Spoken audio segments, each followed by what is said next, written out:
Doesn't that look more comfy? But I'm in bed because I've had a bit of a siesta. Welcome to my Friday, day 46 of 100 Days of Making Comics, round 2.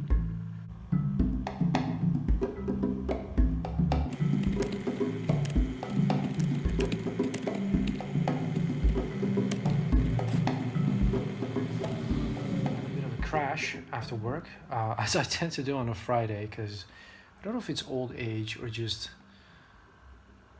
like today. I actually thought, because I've got two wonderful colleagues who are sitting right behind me, they tend to be very vocal. I think that's the word. They're very vocal, but the two of them have 5 days of the two of them and people talking to me in my ear all day long complaining about something.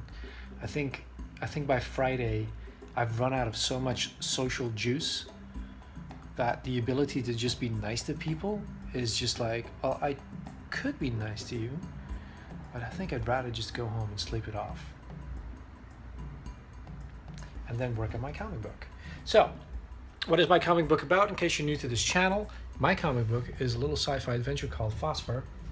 It's about a scavenger crew of some sorts that is heading out into the forbidden area, if you will, stumble upon some forsaken installation, awaken a monster, and then, the fun begins.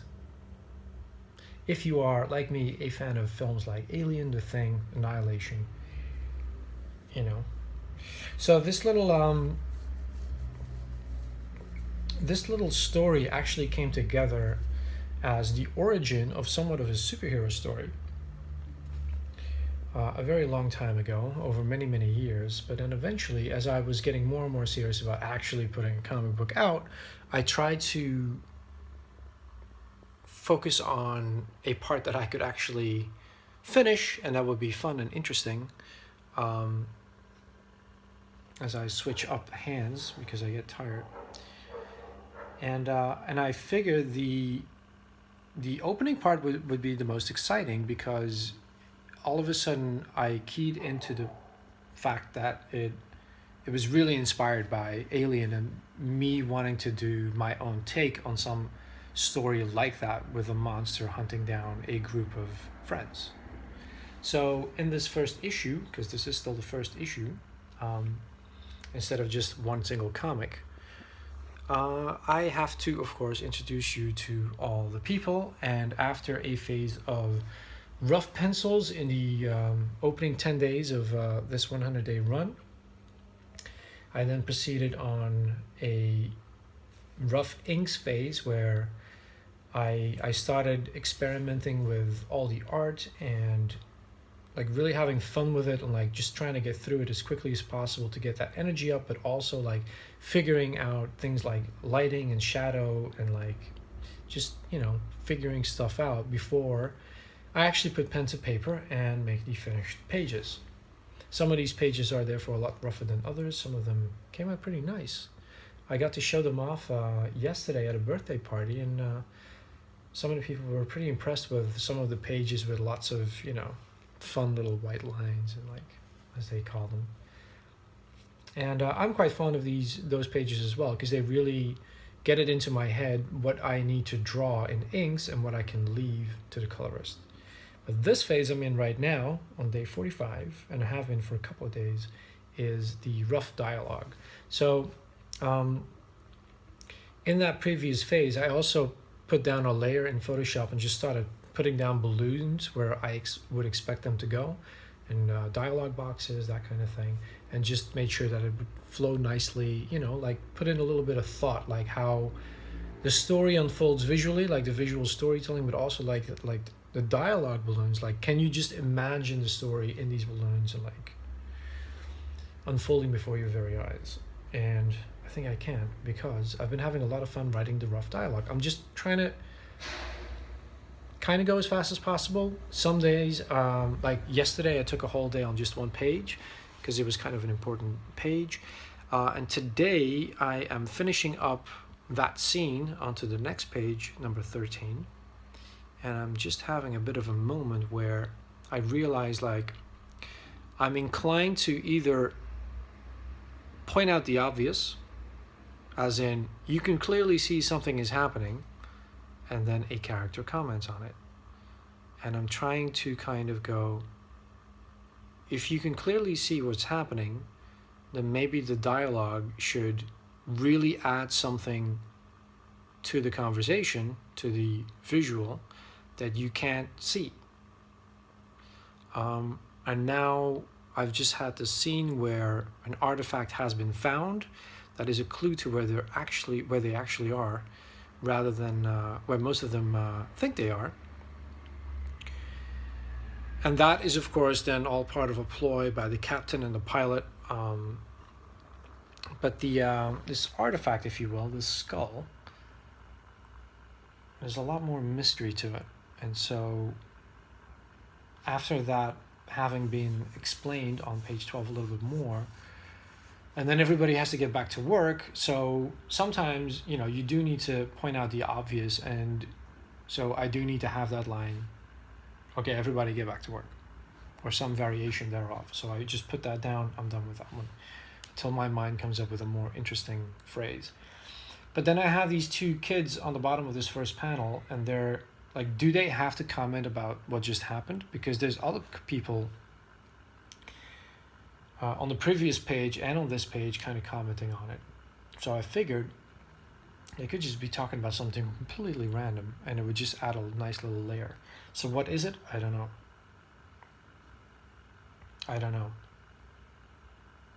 But one thing that has been happening writing this dialogue is that I'm forced to give names to people. This one lady with the eyepiece, I just can't come up with a name for her. But there's another guy I just refer to as Grip now. And so he is now, because I just put the name out, and he was this silhouetted character on one scene. Now I want him to come back, because now you know that name. So I want to be able to use that name again. And so this is going to happen a couple of times. There's the not too bright one who's making a run of it with the skull, and so he should get a name. And then, you know, maybe they can talk about him, even though he's right behind them. So that would be kind of fun if they're like kind of poking fun at him and another guy, and then in the meantime he's actually showing them up by in the background running off with the skull. And this then is, of course, before you find out that that's the guy they're actually talking about. But that's the kind of thing you learn later on, and then if you reread the comic book, you're going like, smart, or something like that. The bottom half of this page is the upper management crew gathering around in like some kind of mess hall, or it's not really a cantina. It's definitely not the laid-back area we first met them in. Like, this is a lot more serious and workmanlike, and like, you know. And they are looking at a map, and they're being explained like where they are and where they're going and what the plan is. And like, there's a little bit of back and forth between these two characters we've seen having a big fight on, was that actually on an earlier page? Right, that was the page I inserted. Like, once I completed the rough pencils, and then when I was going over it again, I was like, this doesn't quite flow. I feel like we should spend a little bit more time here with these two. So now we're back with those two. So that's kind of, so they're arguing on that page 4. So this is kind of like the follow-up, like where we get to see them again. And that's kind of a big deal to me, because to me, like, you know, like how I feel. Okay, so there's a couple of things I have opinions about, storytelling wise. Well, maybe not opinions, but like nothing too serious. But like, I feel like, you know, like one way to tell a story is like you have a scene between characters and something happens, then you cut to another scene with different characters, and then you cut back and you meet the previous couple again. So now naturally that is the follow-up to the scene you've seen. And so you feel like, you know, you're building on that progression.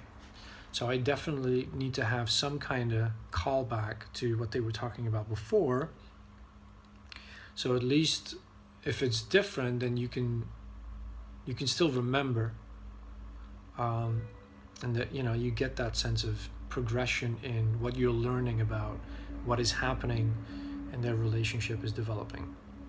That's deep. That's very deep. Yeah. So yes, and the same goes for some of the other characters on the same page. There's another new character. Is he being introduced here? See, again, I'm out of order. Actually, since the doctor will be showing her around in the agricultural section of the plane, he could be asking her to go there, like, oh, I'll show you around now. And that could be like so I can call back to that moment now. I can't speak. Maybe have some orange juice mixed with water.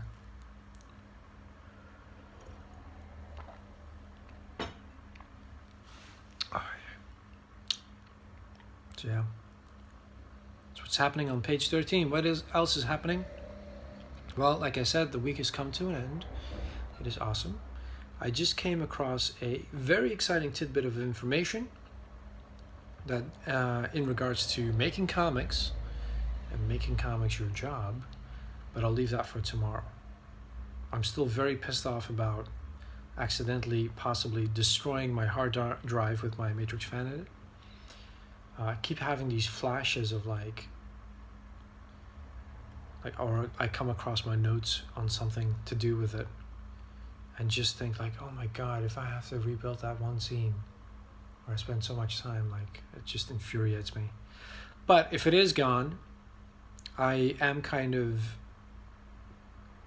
coming to the conclusion that I don't think it's for the better. I think in the long run I will rebuild very quickly what I have done in the past year, because I know exactly, and I actually still have the script and the subtitles and everything, so complete layout of scene to scene what is happening.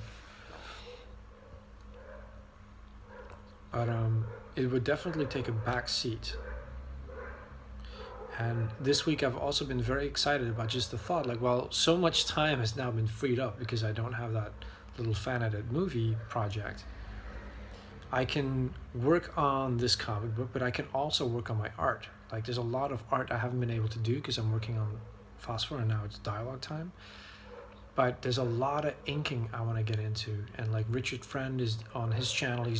He's really digging into the Bernie Wrightson inking techniques, and I really want to just watch those videos like while I'm inking, and just really like get some techniques going. Yes. And it's Easter, so that means I've got 3 days off, all the time in the world to do that. All right. Well, I've rambled on enough. It's going to be a pretty straightforward, simple video, so hope you guys don't mind. Hope you're all doing well, working hard on your project as the canine neighbors are going mad outside. Guess I'm just more of a cat person nowadays. So yes, keep working on your comic books. Let me know how you're doing. If you have any questions, let me know. You know what's going on. So, yeah. I'll see you guys tomorrow.